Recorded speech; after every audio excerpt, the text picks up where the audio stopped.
Coping with COVID and In It Together SC present Wellness Wednesday, brought to you by the Diabetes Action Council of South Carolina and DHEC's Division of Diabetes and Heart Disease Management. Coping with COVID with Tre Tailor.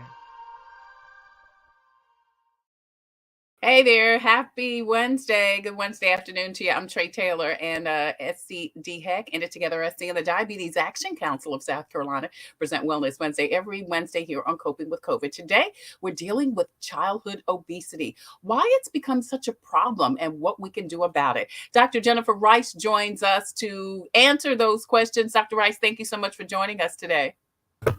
Thanks for having me. Absolutely. We're also going to be joined by Joy Price with the Snap Ed Department at DHEC.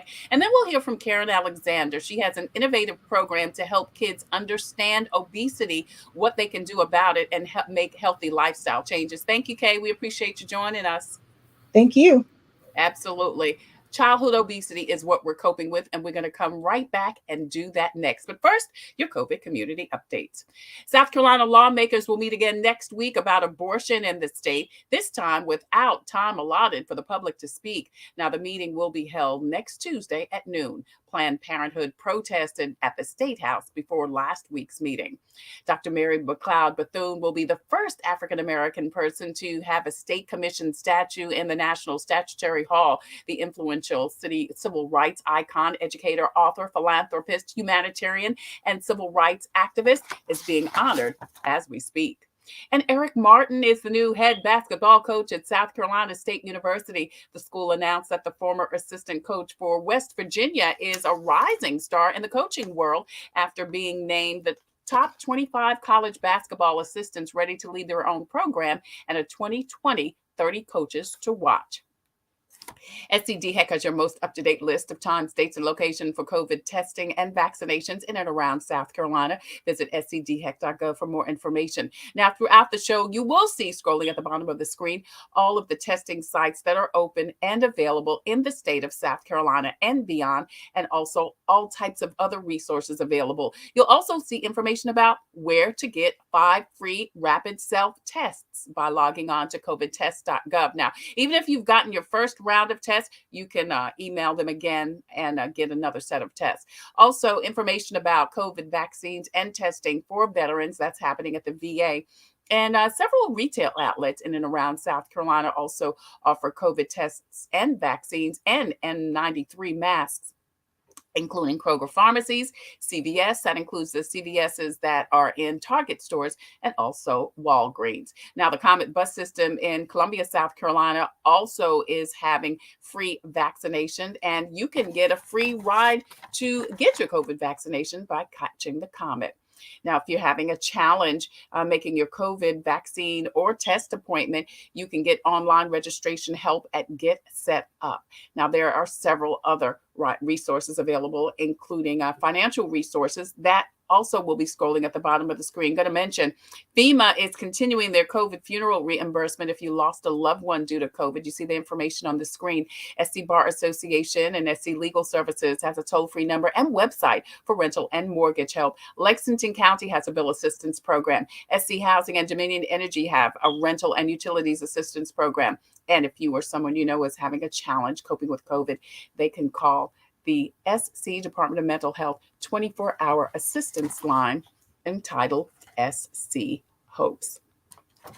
In It Together SC and the Diabetes Action Council present Wellness Wednesday every Wednesday here on Coping with COVID. I'm Tre Tailor. Hey, don't forget, we are streaming live on the In It Together Facebook page and YouTube channel. Please go over there, hit like and share and follow. Get notifications as to when we go live every Tuesday at 2 p.m. Eastern Standard Time for Wellness Wednesday. Plus, I'm telling you, that Facebook page has so many great resources available on how to live a healthy lifestyle, healthy tips for eating, exercising, and also where you can find a diabetes prevention program and a diabetes support group. They're meeting both virtually and in person. So you can find one throughout the state that will fit you. Go over there, hit like and share and follow on both their YouTube channel and also their Facebook page. We're also streaming live on the home of Coping with COVID and Coping with Tre Tailor. That's the Tailor Made Production page on Facebook. Please go over there, hit like and share and follow, get notifications once again when we go live every Wednesday with Wellness Wednesday, and also Thursday and Friday on Coping with Tre Tailor, because you know what? We'll always be coping with something or another, and we're here to help you get through it. We're also streaming live on the YouTube channel. Now there, we've got almost 3 years of interviews, resources, and information available on the YouTube channel. We also have a presence on Twitter and also on Instagram. I'm Tre Tailor, and thank you so much for joining us for Wellness Wednesday from In It Together SC and the Diabetes Action Council. Today, we're coping with childhood obesity. It is a growing epidemic in the United States with over, get this, 14 million children under age 10 being affected every single year. Why? And what is childhood obesity and how can we help our kids? Dr. Jennifer Rice, nurse practitioner, joins us to help answer those questions. Thank you so much, Dr. Rice, for joining us again today. We appreciate you. Thanks for having me. Absolutely. So tell us, what exactly is childhood obesity? So you hear a lot of people will say, oh, well, my baby just has some baby fat. But childhood obesity is more than just baby fat.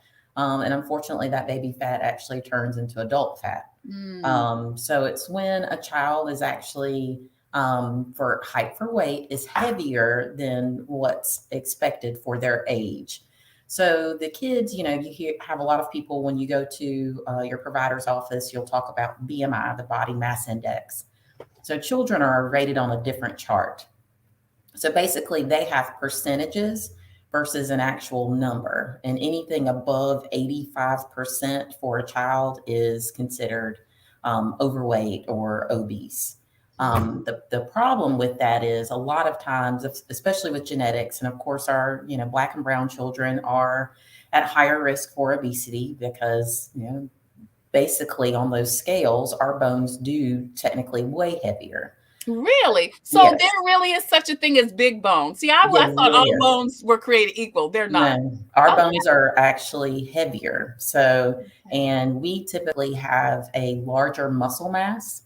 For BMI, so a lot of my African American patients, if they're borderline for adults, 25 or 30, you have to look at the body composition, because a 30 for some of my male African American patients are different than 30 for some of my white female patients. So Right. yes, our bones are heavier. Wow, that's very interesting. When can we start recognizing, or when does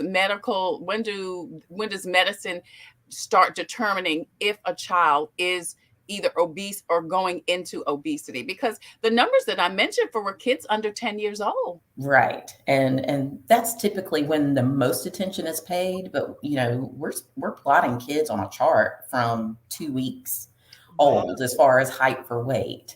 But we really start paying attention to it when they're 2.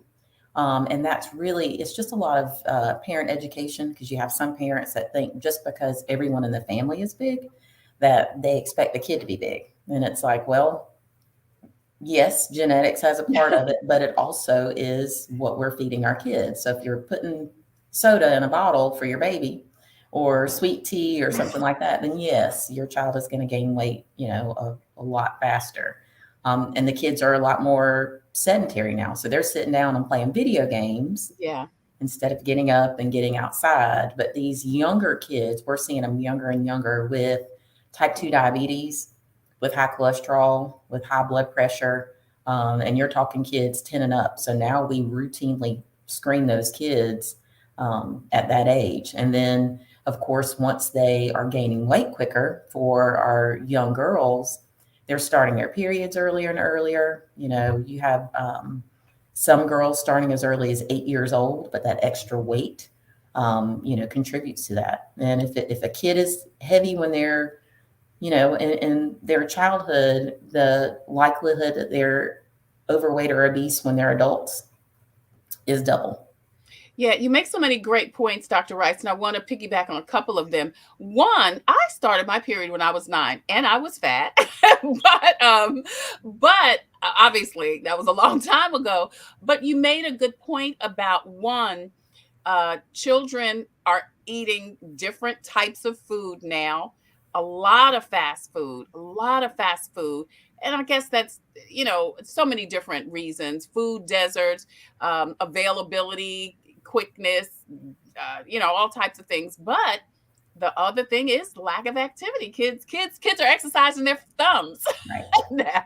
Right. They're You know, exercising their thumbs. And then when they're sitting around, they're drinking their soda or they're eating their, 4 for $4 from Wendy's because it's cheap. It's quick for the parents, who are on the go. But you combine that and it's terrible.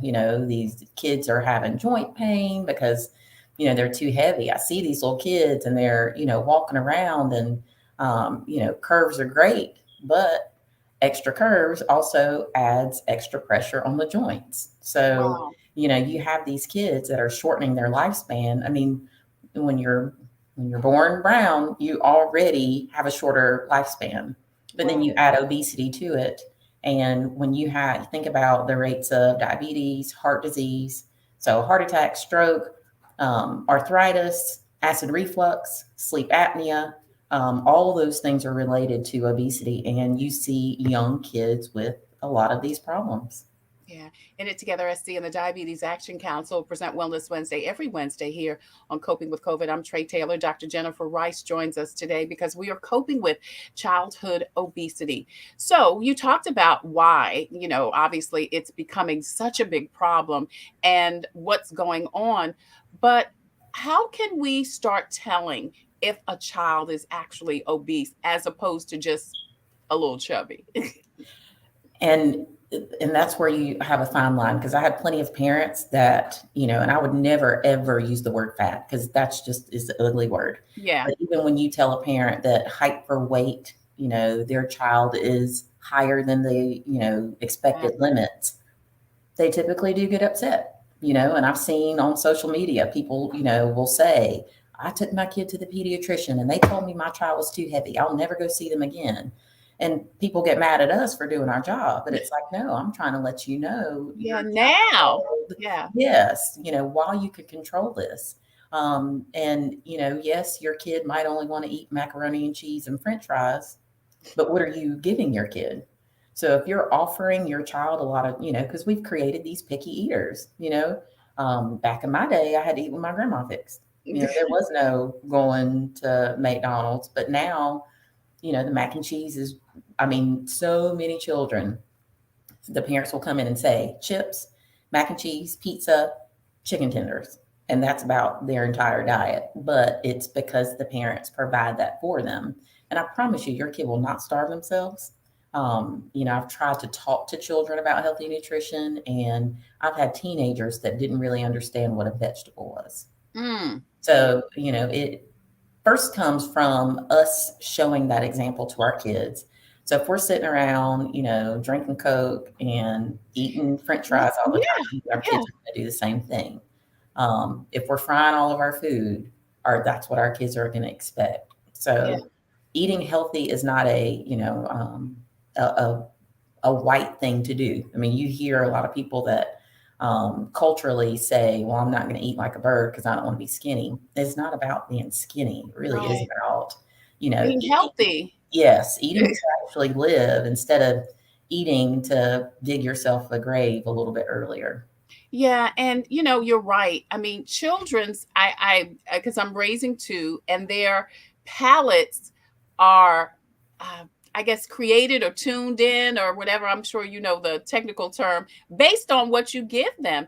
Isabel was almost 1 when I got her, and Julius was 3, and look, Isabel loves macaroni and cheese, but they also love raw carrots. They love apples. They love oranges. They love grapes. You know, and because I'm a vegetarian, I introduce, and they drink water primarily, only drink water. So and it's so interesting because I noticed they had a friend that came to the house, and we were eating dark chocolate almonds, just a couple.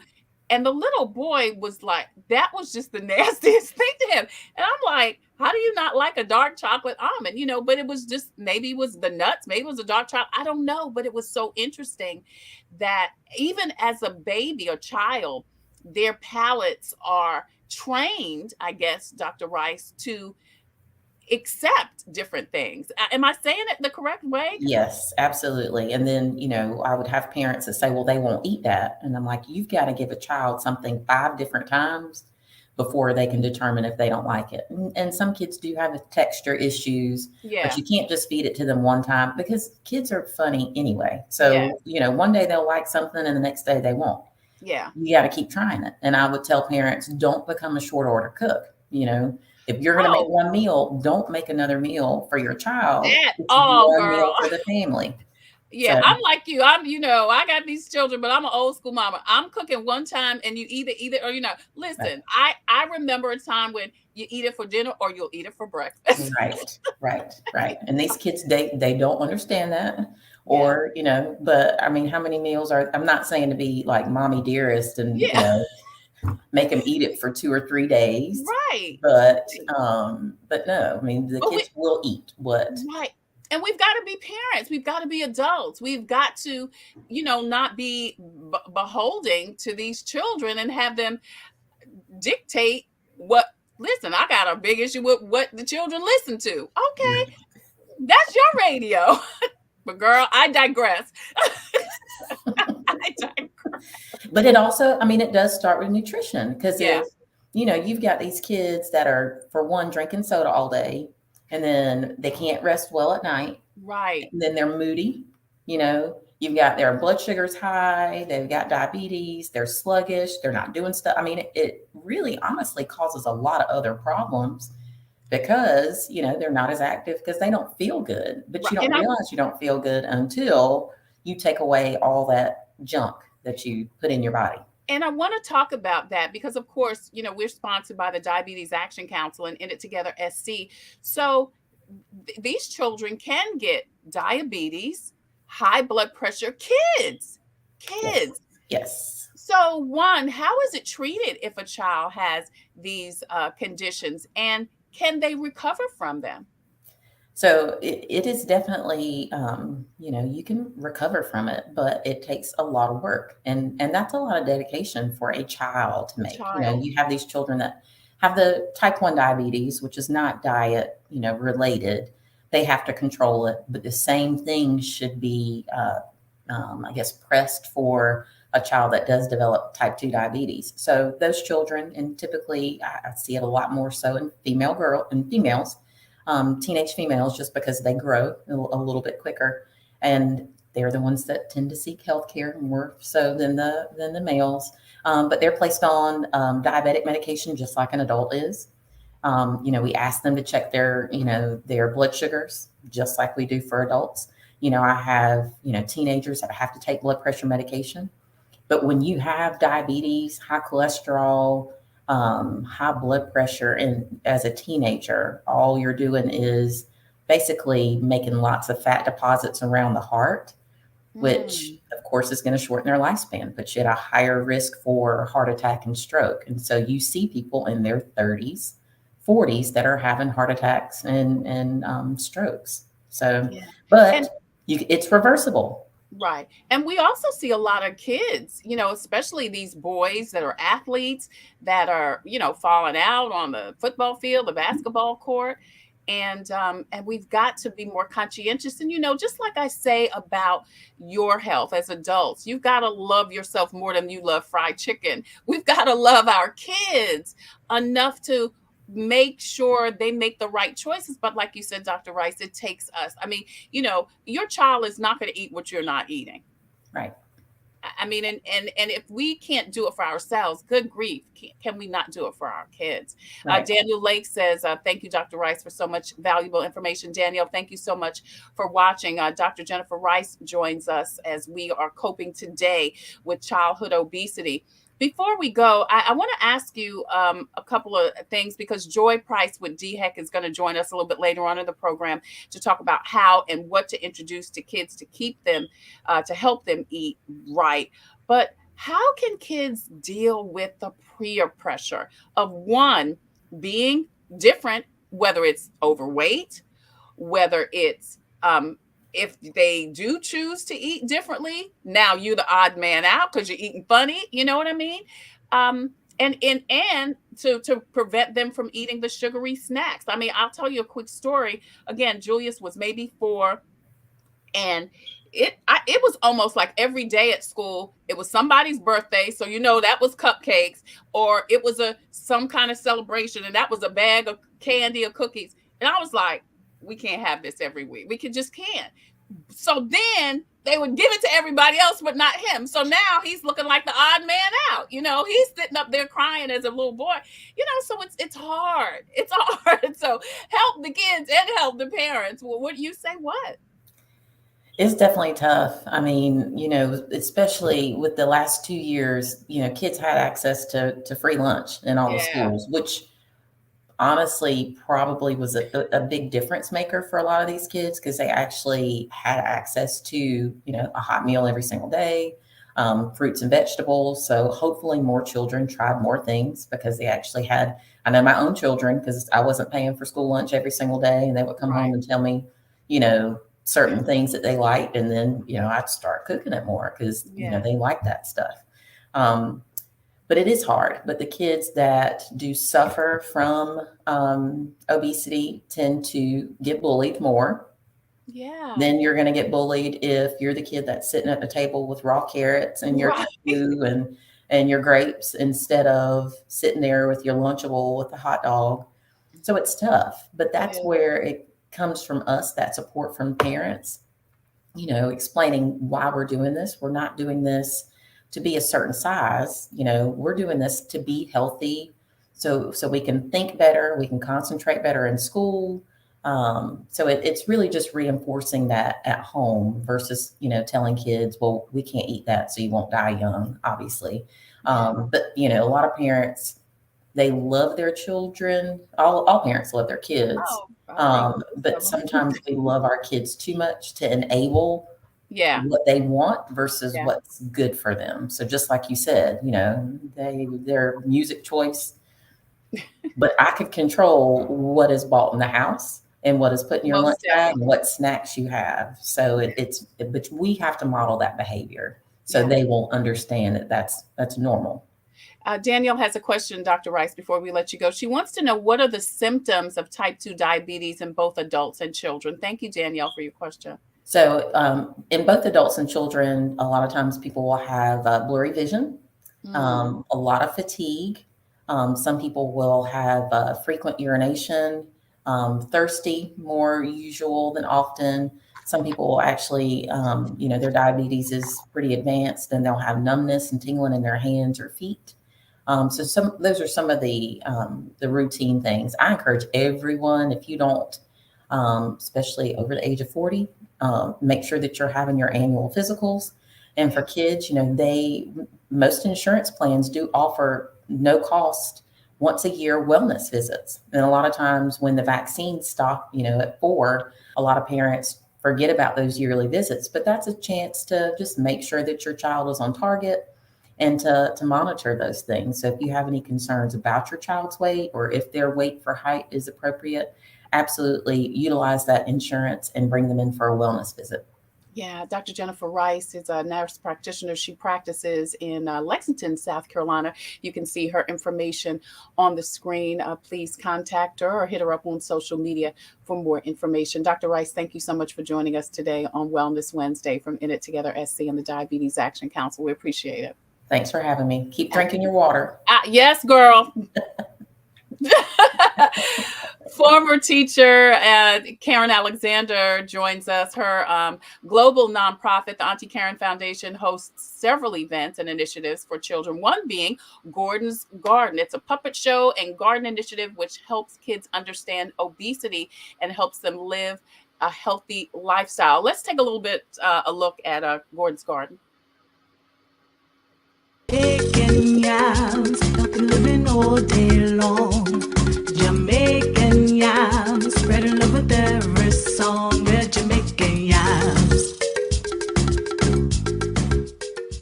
It is Monday morning at the Yam household, and Yolanda prepares the children for school. She has a tough time waking them up since they stayed up extra late last night. They always do when Maya, her brother Whipper, and his best friend Gordon get together. Gordon's parents are out of town, so he's spending the week with the Yam family. Whipper's mom, Yolanda, notices that Gordon does not seem like himself today. He has been a bit sluggish lately and has been eating everything that he could get his hands on. She wonders what's wrong with him and hopes that it is nothing serious. But this day is about to take an interesting turn. Gordon was sent to the nurse's office by his math teacher, Mr. Eddowes. The nurse has spoken to Gordon's parents over the phone. They gave Yolanda permission to help Gordon through the examination. Recess at school the next day. Gordon is sitting quietly away from the rest of his friends. They try to get him to play, but he's still tired and really sad. He sniffles a little. He hears humming. It's Shelby dancing over to his side. Hey, Gordon. Hey, Shelby. What's wrong? Are you okay?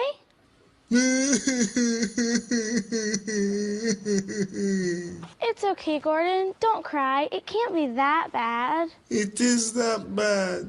I'm gonna die. What? What do you mean you're gonna die? I found out yesterday that I have pre-diabetes. I'm gonna die. Oh, Gordon, you're not gonna die. How do you know? I have type 1 diabetes. Do I look like I'm gonna die? All right. So that's a little snippet of a typical episode of Gordon's Garden. Again, Karen Alexander joins us. Karen, why was this important for you to tell the story from a kid's perspective? Well, I grew up with a family and everybody you talked to had sugar. There were people that were losing limbs, etc. And I wanted to create something that was fun and engaging and not intimidating. And so Gordon is a part of a whole family of characters, the Jamaican Yams, and their whole mission is healthy living, physical, mental, and spiritual health for kids. And I actually went to Palmetto Children's Hospital, and they're the ones who suggested using these characters to help tell the story. Awesome. Awesome. So how do you utilize Gordon to help kids? How do you utilize the puppet show and the puppets? Because I know it's not only a show, you actually have puppets. I meant to bring my Gordon in here, but he's somewhere. Well, I actually have a picture of, if she'll allow me to share my screen, I have a picture of all the different types of Gordons. Okay. All right. Yeah, there you go. So Gordon started out as just a drawing, but now he is the puppet that you saw in the video, but he's also a hand puppet and an oversized character. And what we do with the oversized character is we go to schools and places like Adventure, and Gordon has a special dance. And his whole objective is to teach kids healthy eating habits, healthy moves, and they teach Gordon. So Gordon has a dance. Gordon has a smoothie that we make for kids. And we also have an initiative called Gordon's Garden, where we partner up with schools and churches. We put raised bed gardens in those areas. Let's talk a little bit about Gordon's Garden, because that was the thing I was going to ask next. How are kids reacting to being able to grow their own fruits and vegetables? So when we go work with the school, it's really exciting to see when they harvest, because usually they're doing things like cucumbers and lettuce. And so they're making salads from things that they've made. And it's so exciting to see, oh my God, I made this. This came from my garden. And we also discovered that when we work with the schools, the teachers are excited to have just a fun way to introduce healthy eating. Yeah. So how are kids reacting? Oh, very positive. Yeah. Yeah. Is it exciting for them to see something grow from a seedling or a seed to a whole plant that they can eat? Yeah, I mean, that part's exciting. And they also, because they're learning about different types of things, like it's amazing how many kids have never heard of a smoothie before. Oh, wow. And then they're introducing their parents to the concept of making smoothies. Yeah, yeah. Are kids becoming more open to eating different types of fruits and vegetables? I think that yes, because they're seeing other kids enjoy it. And the hardest part when a kid has never had a smoothie before is to get them to taste it. But when we do it in environments like Adventure, and they see other kids having it and they taste it one time, and that's the exciting part, to see that they really enjoy. Karen Alexander Banks joins us. She is a CEO and founder of the Auntie Karen Foundation. It's a global nonprofit organization that uses the arts to help introduce young people to all types of things. It hosts several events and initiatives for children. We're talking today about childhood obesity, and one of Karen's characters, Gordon, who is an overweight Jamaican yam. Right? Is that correct? Well, that's why I'm wearing my purple suit today. Oh, okay. You representing Gordon. All right, now. So she's been telling us about the show and, of course, Gordon's Garden. Now, there are other puppets in the series that address other topics for kids. Tell us about the whole Jamaican Yam family. Sure. We have cousin Zeta, who happens to have sickle cell. We also have Whipper, and Whipper doesn't have any medical issues, but Whipper loves to tell tall tales. And so he's always getting into trouble for making up stories. Right. And then we have Whipper's parents, Yolanda and Yusuf, and they all have their own the restaurant called the Healthy Hut. And they're part of the Jamaican Yams. We also have Olivia the Octopus, and she's my international jazz diva. Right. And her whole mission is compassionate care through hugs. Awesome. So as you said, you have this whole line of puppets. Some of them are life-size. Some of them are hand puppets. Of course, you've got the television series, The Jamaican Yams, that feature all of these characters that, as you said, help young people with various types of things. Now, how can people access the Jamaican Yam series, Kay? It's on knowitall.org, which is an ETP platform, and just put Auntie Karen in the search engine. Awesome. Now, I know you had some other slides that you wanted to share with us. What? Sure. If you'll put the slides back up. We have. If you can go to the next one. Thank you, Charity. Sure. That's Gordon's Discovery. That's a part of the Know It All platform, but there are also other segments there that you can watch. That's Gordon and I at the garden over at Adventure. Awesome. Gordon has a whole team, a posse, and that's Curtis and his son. They're part of the Gordon team. Great.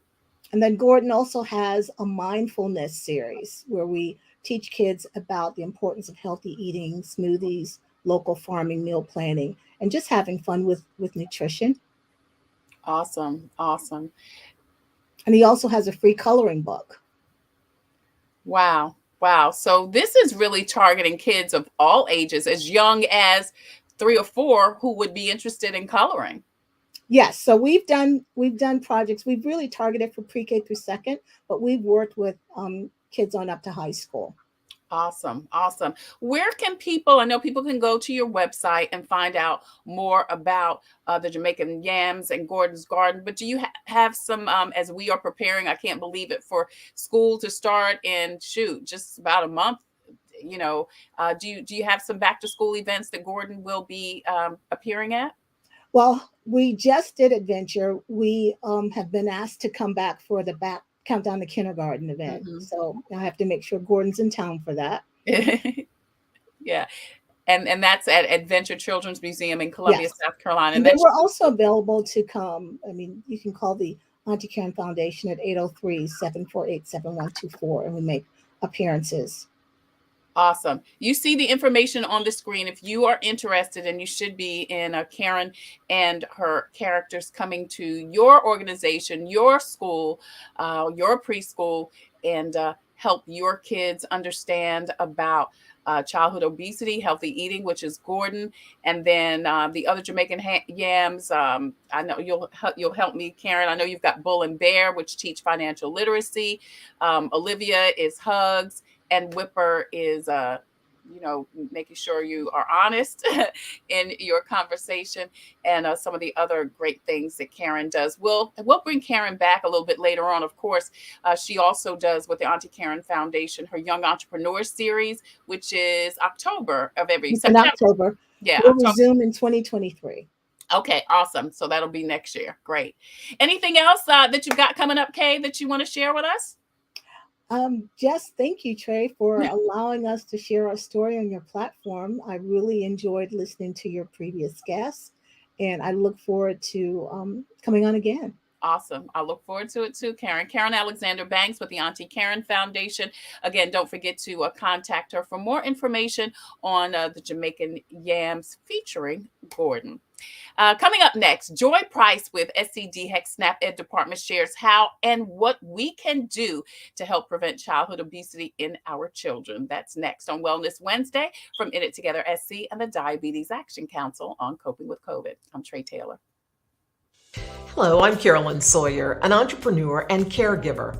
Part of taking care of your health is knowing if you're at risk of type 2 diabetes. Prediabetes is serious and puts you at risk for developing type 2 diabetes. Up to 90% of South Carolinians who have it don't know they have it. Visit inittogethersc.org. Take an online test to find out your risk and join a diabetes prevention program. This message brought to you by the Diabetes Action Council of SC. Computers, they're a part of our everyday lives. But when they're not working, they're an everyday problem. So call Computers Unique, your everyday solution. 803-351-5821. Is your computer running slow? Won't turn on? Do you need a screen replaced? Or maybe you just need another computer? Well, Computers Unique is your one-stop shop for all your computer needs. They have a wide variety of new and pre-owned PCs, Macs, and tablets. So call Computers Unique, Dutch Square Mall. 803-351-5821. 803-351-5821. SC and the Diabetes Action Council present Wellness Wednesday every Wednesday here on Coping with COVID with Tre Tailor. I'm Tre Tailor. Hey, thank you again so much for joining us. Don't forget, we are streaming live on the In It Together Facebook page and YouTube channel. Please go over there. Don't only hit like and share so that you can follow In It Together SC on YouTube and on their Facebook channel. But also, they've got so much great information on how to find a diabetes prevention program, both in person and virtual, and all kind of healthy eating tips and more. Today, we are talking about childhood obesity. Joy Price joins us from the Snap Ed Department at DHEC to discuss what we can do as parents. But first, watch this. Hey, fatty, stop eating. I don't want to judge, but if you realize that you're becoming bigger and bigger, maybe you need to do something about it. It's a mindset thing. You just have the right mindset and you can accomplish anything. Do exercise. Zumba, for example, like me. And I know, it's not politically correct, but... Take responsibility. I mean, they're not ugly, but... Everyone has 20 minutes to do something. Don't eat a burger every day, or, I don't know. Just stop eating. It's that simple.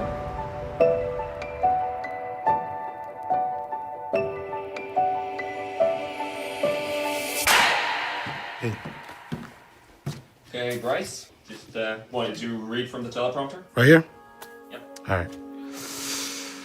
I am here today to talk about something we have neglected for far too long. Why the SIBO? Why the SIBO causes 2.8 million deaths every year. It is heavily affected by our genes, the hormones, and the environment we live in. And there is not a single country in the world that has reduced the number of people suffering from white SIBO for over 30 years. When you suffer from this disease, it impairs your body's normal functioning, and it is very hard to fix yourself. Studies show that 40% of people living with white SIBO experience judgment and humiliation, making them feel ashamed and afraid to ask for help. Today, about 650 million adults and 150 million children live with it. Living with white SIBO is a health issue, not a character flaw. It is time to rethink what we know about obesity. Y'all could... Oh man, we talking about obesity? Oh, it was back to front. This is a joke. I feel really bad. I technically body shamed him, kinda. It's funny because we just judge, like without even thinking about it. It's more than just a diet and exercise. It's a really serious disease. I'm sorry, guys. How does that make you feel? I feel bad, like I'm part of the problem. They're sick, they're sick, they're suffering, and I'm judging them and saying, oh, stop being lazy. Like even my own brother.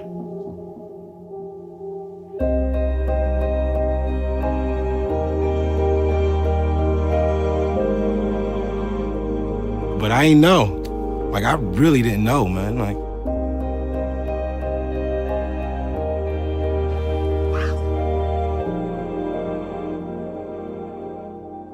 Well, I think it's maybe important to rethink how we can help people.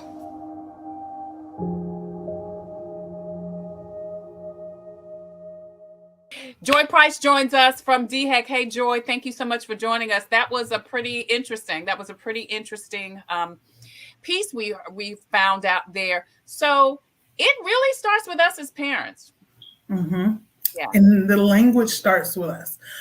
So we want to make sure that when we're getting to relate to our children, we want to make sure we have the language right and we have the understanding of the causes. So it went over the many causes of ETCBO or obesity, which is some genes in there, the environment for sure, as well as hormones. So sleep, stress, those are very hormone activities, and they move things throughout our body. And then on top of that, health in food and medication. So the things we intake and the energy it takes for output. So we want to make sure that we're having some type of activity, but we also want to make sure we're having nutritious foods. Yeah. So let's talk a little bit about how to say it. I mean, we're not saying fat, we're not saying obese. What are we saying?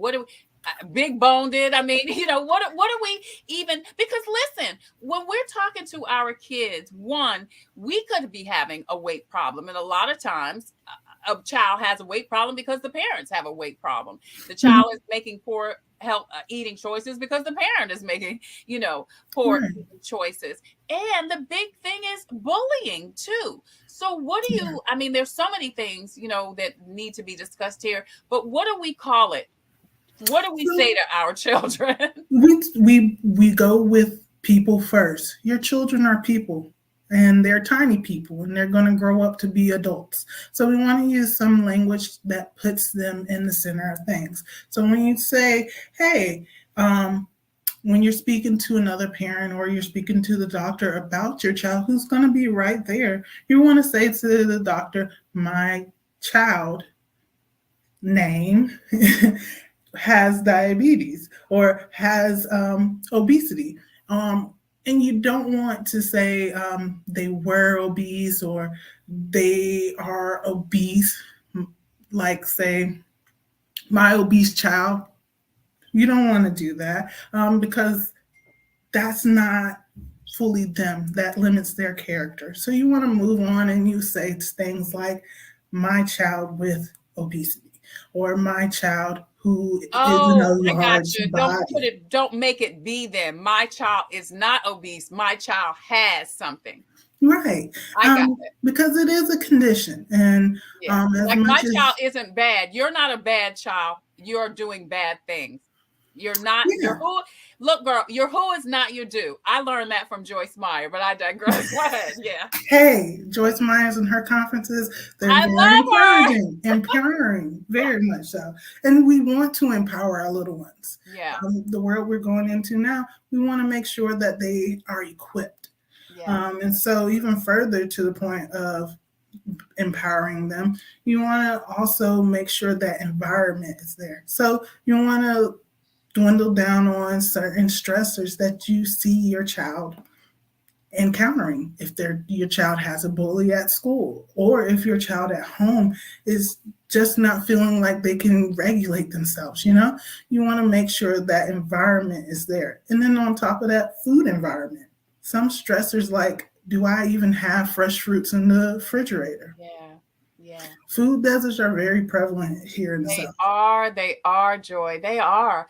So I want to stop you there because there's so many things in what you said that I want to talk about. Yeah. One, food as a stressor or just stress in general. You know, it's hard for us, I think, to recognize that kids are stressed too. Kids get stressed. They're humans. School is a stressor. As you say, bully could be a stressor. What's happening in my home? Is my mom there? Is my dad here? Am I being raised by my grandparents? All of those are stressors for children. And just like for us, we react with food through stress. We've got to wrap our heads around as adults that kids may too. Right. So let's say like your child goes a whole day without eating because they didn't see something at school appealing to eat. So for one, you could address the school and the school food service, or you can provide something nutritious at home. But when you do provide something nutritious at home, they're going binging, and because they're thinking, when's my next meal when they're at school? And you don't want that. And even what if they don't have a meal at home? You know, that environment is very key. And you want to make sure that there are measures there and resources there for them to have food at home when they transition from school, because school also is a food haven for a lot of kids who are homeless or houseless, and also a lot of kids who just, low income. We don't have the consistent income for consistent food in home, consistent fruits and vegetables in home. So we just want to make sure that there are resources both in school and at home. Yeah. Joy Price joins us. She's with the Snap Ed Department at DHEC. You're watching Wellness Wednesday from In It Together SC and the Diabetes Action Council on Coping with COVID. I'm Tre Tailor. We're talking about childhood obesity. So Joy, how do we make the best food choices for kids? I mean, I'll tell you, and you have a little one and I have two, and they're 3 and 6 now. And while I think I'm a pretty clean eater, I'm a vegetarian. I don't make them vegetarians. They I'm cooking chicken right now for them, so, but we do eat veggie sausage so that I can have something to eat in the morning, and they like it. But anyway, but then they go to school and snacks are, and this is a whole nother conversation for me, because I really think schools should limit the sugar for the kids. Yeah. I hate that Fruit Loops are a snack for kids. I mean, but anyway, like I said, that's just a whole nother conversation. Yep, it is a whole, I would like to talk about school food probably further on, but go ahead. Girl. So how do we help our kids make the best food choices? And whether we are, let's take a couple of scenarios.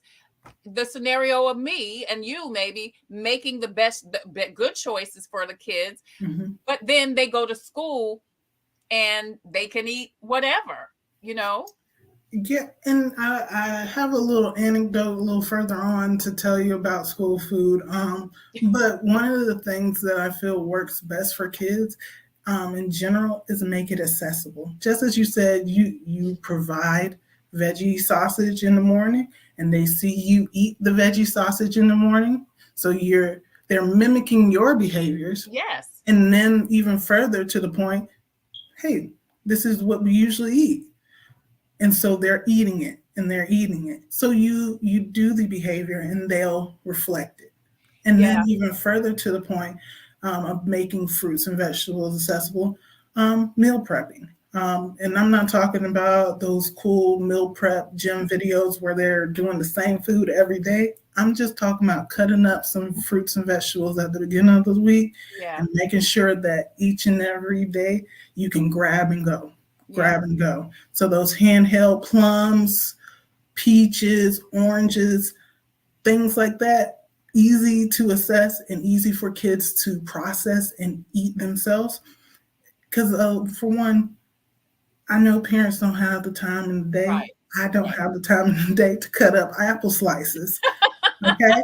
Now, on Sundays and Saturday mornings, I have that time.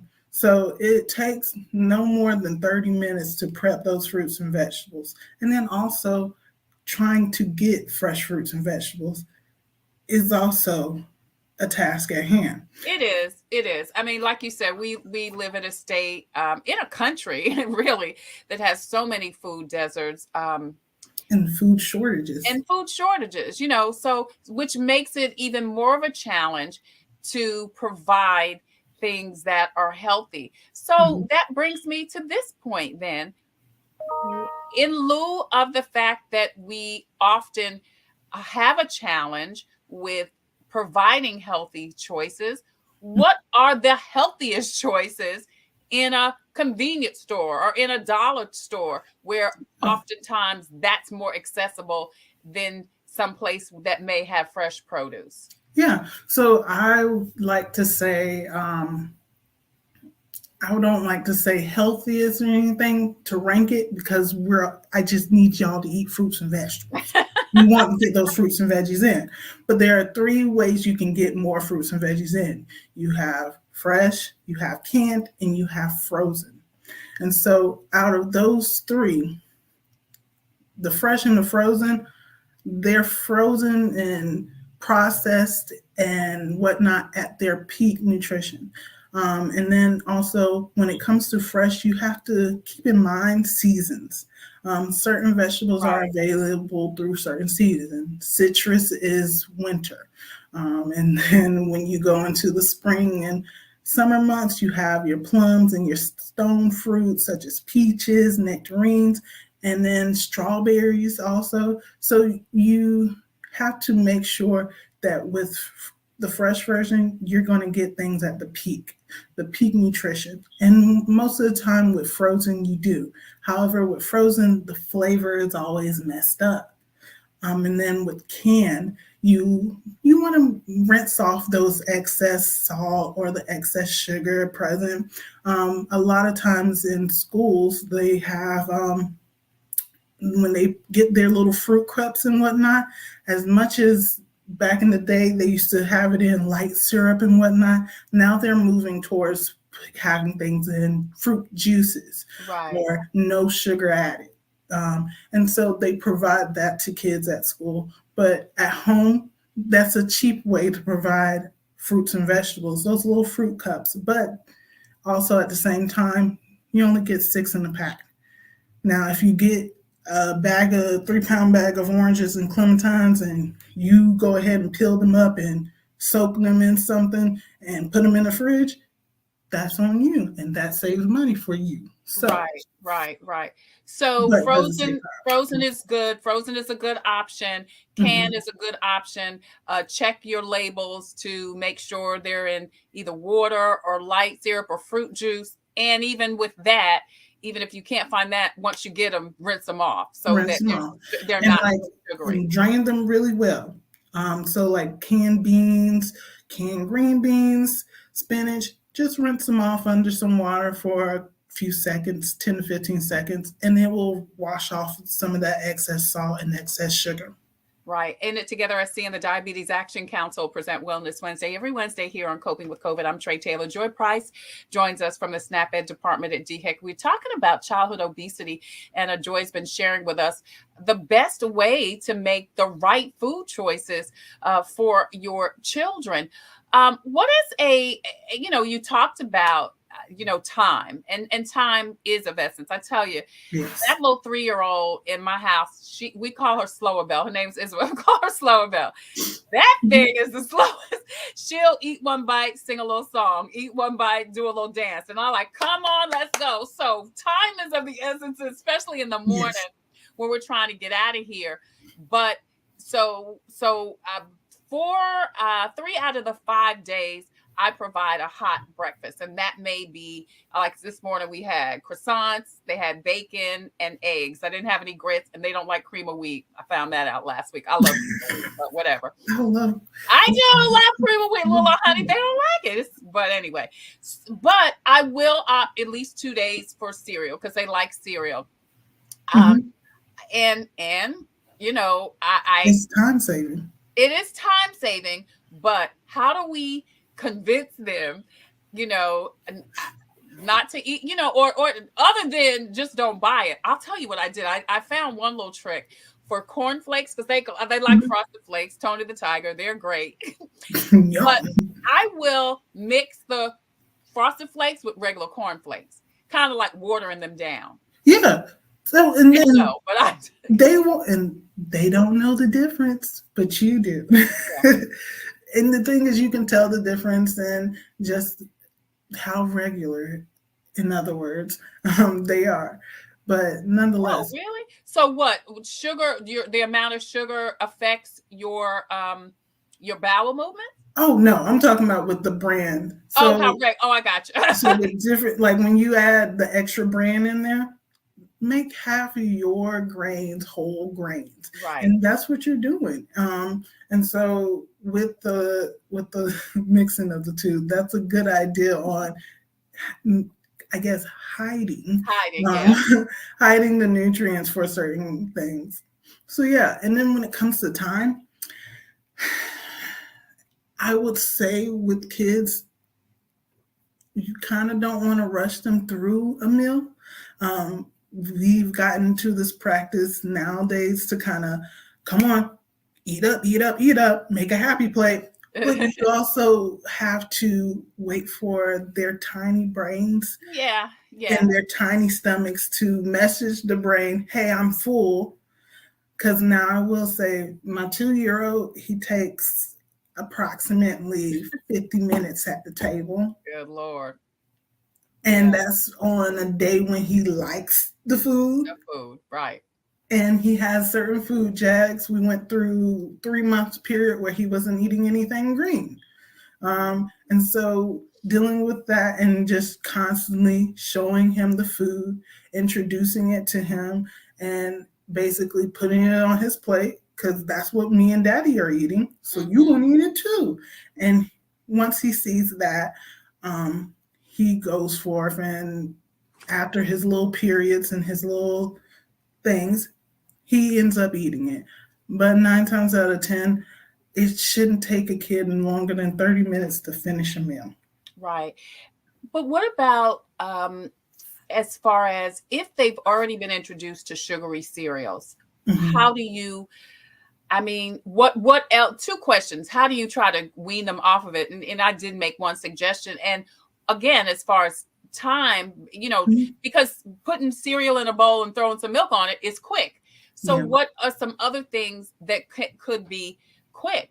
Can we put, I don't know. Because again, it's Fruit Loops, it's Honey Nut Cheerios. It's just so many, Captain Crunch Berries, Reese's Puffs.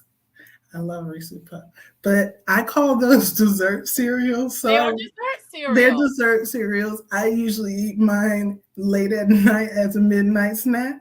But when it comes to those sugary sweetened cereals, we do want to kind of reduce the exposure of them. But we still, if it's going to bring them joy, if they want it one morning, they say, hey, I haven't had this in a while. Can I have this? Right. But if you offer them something that is a lot more nutritious at 1 out of those 2 days you give them a cold breakfast, then you're doing a great job. So it's all about, balance, because you don't want to deprive them of those little small joys, because one thing I will say, when you deprive kids of Lucky Charms, later on, probably 20 years from now, they're going to end up at a midnight breakfast and eating a whole bowl of Lucky Charms to win a couple of Rockstar energy drinks. It's a slippery slope. I'm just kidding. But nonetheless, like with sugary sweetened cereals, you don't want to deprive them, because eventually they'll end up binging on it later on. Right. So just half and half it. Right.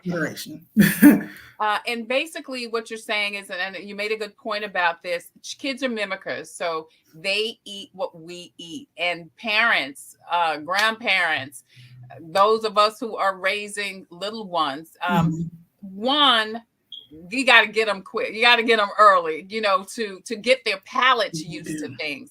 And that's one thing I could say. My babies love water because they see me drink water. Yes.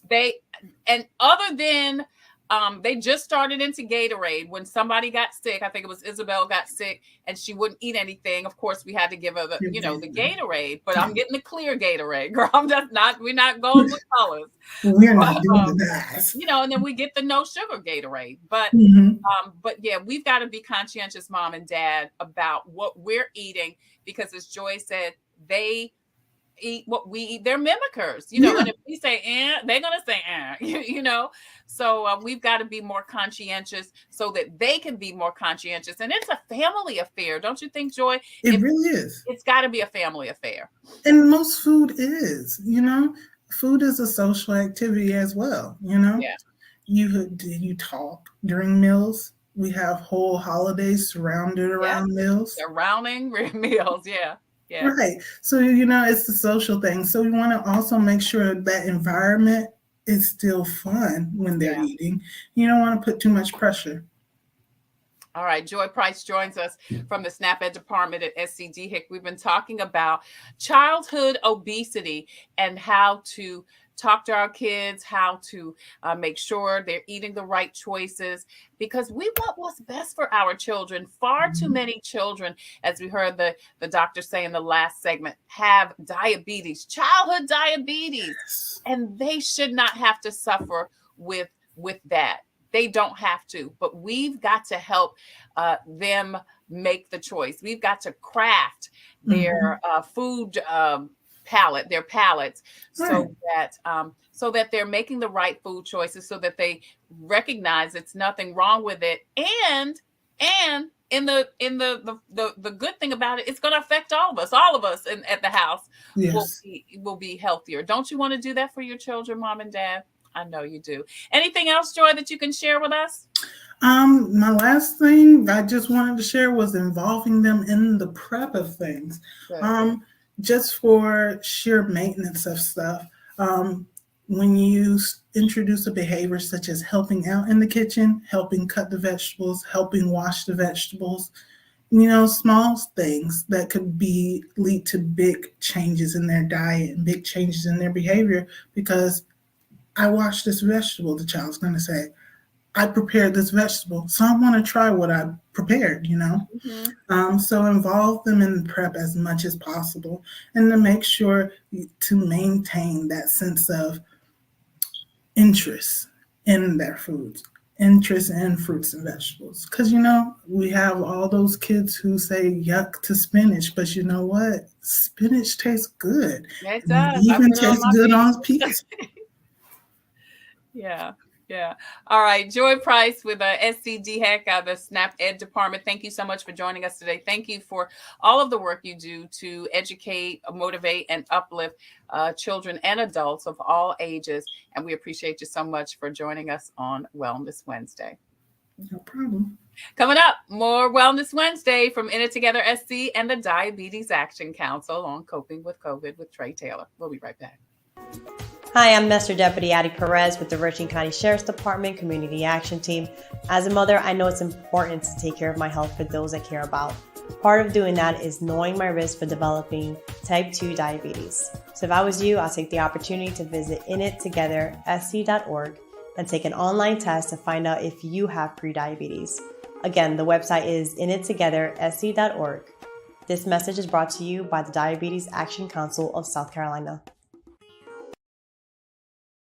Computers, they're a part of our everyday lives, but when they're not working, they're an everyday problem. So call Computers Unique, your everyday solution. 803-351-5821. Is your computer running slow, won't turn on? Do you need a screen replaced? Or maybe you just need another computer? Well, Computers Unique is your one-stop shop for all your computer needs. They have a wide variety of new and pre-owned PCs, Macs, and tablets. So call Computers Unique, Dutch Square Mall. 803-351-5821. 803-351-5821.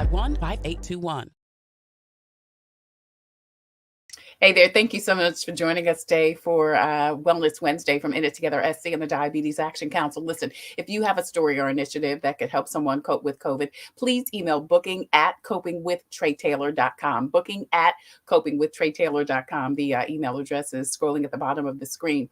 If you have a product or service that could help someone cope with COVID, please email copingwithtretatailor@gmail.com. We would love for you to be a proud sponsor, just like Wellness Wednesday sponsor In It Together SC and the Diabetes Action Council. We're also sponsored by the 5th Circuit Solicitor's Office, Attorney Byron Gibson, Agape Counseling and Training Services, Black Pages, Black Expo, the Comet Bus System, Computers Unique Dutch Square Mall, and Javis Tax Services. Hey, coming up tomorrow, we are talking about the vaccine for children. I'm going to talk to a pediatrician from Prisma Health about the vaccine, when you should get it, who should get it, and more. And then we've got more for you on Friday. Comedian T.P. Hearns is coming to Columbia, South Carolina. He's going to join us along with legendary comedian George Wallace, and we'll talk about life in the funny lane, their perspective on a funny perspective, I'm sure, on what's going on in the world today. That and so much more coming up this week and more on Coping with Tre Tailor. I'm going to leave you today with a reading from Jesus Calling. I'm back to reading that today. This one is today from July 13th. It says, and God says this, I want you to experience the riches of your salvation, the joy of being loved constantly and perfectly. You are loved even if you're single. You make a practice of judging yourself. Don't we do that based on how you look or behave or feel? If you like what you see in the mirror, you feel a bit more worthy of my love. When things are going smoothly and your performance seems adequate, you find it easier to believe you are my beloved child. When you feel discouraged, you tend to look inward so you can correct whatever is wrong. Instead of trying to fix yourself, fix your gaze on me, the lover of your soul. Rather than using your energy to judge yourself, redirect it to praising me. Remember that I see you clothed in my righteousness radiant in my perfect love. I'm about to cry because that is so good. Stop judging yourself. Stop beating yourself up. And remember that God loves you. Keep your eyes focused on him. We love you too. And thank you so much for watching us for our Wellness Wednesday from In It Together SC and the Diabetes Action Council. Until tomorrow, we wish you peace, abundant blessings. Take care, stay well. God bless. And if you're going to be out and about in a crowd, please don't forget to wear your mask over your nose and under your chin. We'll see you later.